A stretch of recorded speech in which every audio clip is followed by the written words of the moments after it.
Hello everyone, कैसे हैं आप। आई होप आप सब बहुत अच्छे होंगे। तो आज मैंने बनाए थे बेसन के लड्डू। तो चलिए इसकी रेसिपी मैं आपके साथ शेयर करती हूँ।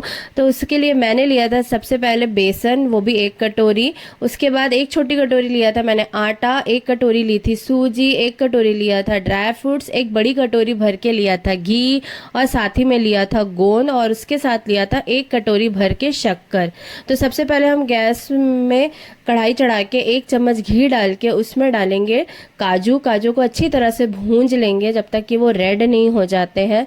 अच्छी तरह से भूंजने के बाद हम उसे निकालेंगे, और देखिए कितने अच्छी तरह से मेरे काजू भूंज गए हैं। उसके बाद हम डालेंगे गोंद। गोंद को भी अच्छी तरह से भूंजेंगे, जब तक कि वो अच्छे से भूंजेगा नहीं तब तक हमें उसे अच्छे से भूंजते रहना है।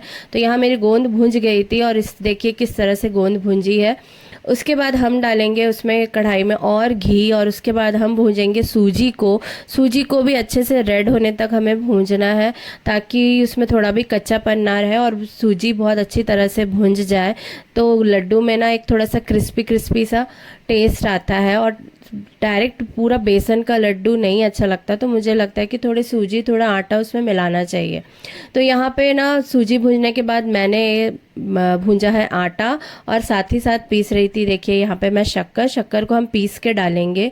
तो यहाँ देखिए आटा इस तरह से भूनना है, आटा को रेड होने देना है, तब तक भूनते रहना है। फिर हम जो घी बचा था उसे पूरा घी में कढ़ाई में डालेंगे, और उसमें डालेंगे बेसन। बेसन को भी बहुत अच्छे तरीके से भूनना है, ताकि पूरा बेसन रेड हो जाए और ऊपर से घी छोड़े, तभी आपका बेसन अच्छे से भूंजेगा। तो इस तरह से कंटिन्यू बेसन को भूंजते रहना है ताकि वो जले ना। और देखिए यहाँ पे मैंने पीसा है काजू को, और देखिए बेसन इस तरह से भुंज जाएगा ना जब, तो सारी चीज़ों को पीस के काजू, गोंद और सूजी, आटा को जो इससे हमने भूंजा था उसको एक प्लेट में सब चीज़ों को मिक्स कर लेंगे।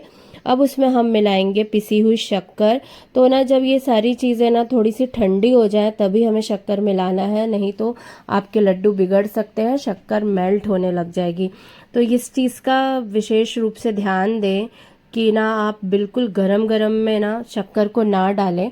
थोड़ा हाथ से चेक करें कि जब सारी चीज़ें ठंडी हो जाए, जो बेसन, सूजी, आटा हमने भूंजा था वो सारी चीज़ें हल्के से ठंडी हो जाए, तब हम इसमें शक्कर मिलाएंगे। तो इस तरह से ना हमें मिक्स करना है दोनों हाथों में रब करते हुए, ताकि ना सारी चीज़ें एक दूसरे के साथ अच्छी तरह से मिल जाएं। फिर उसके बाद देखिए सब चीज़ें जब मिल जाएंगी तो थोड़ा सा हाथ में घी लगा के आप इस तरह से बेसन का लड्डू बनाइए। तो यहाँ मेरा बेसन का लड्डू बन के रेडी हो गया है। तो देखिए कितनी अच्छी तरह से घर में बना सकते हैं आप बेसन के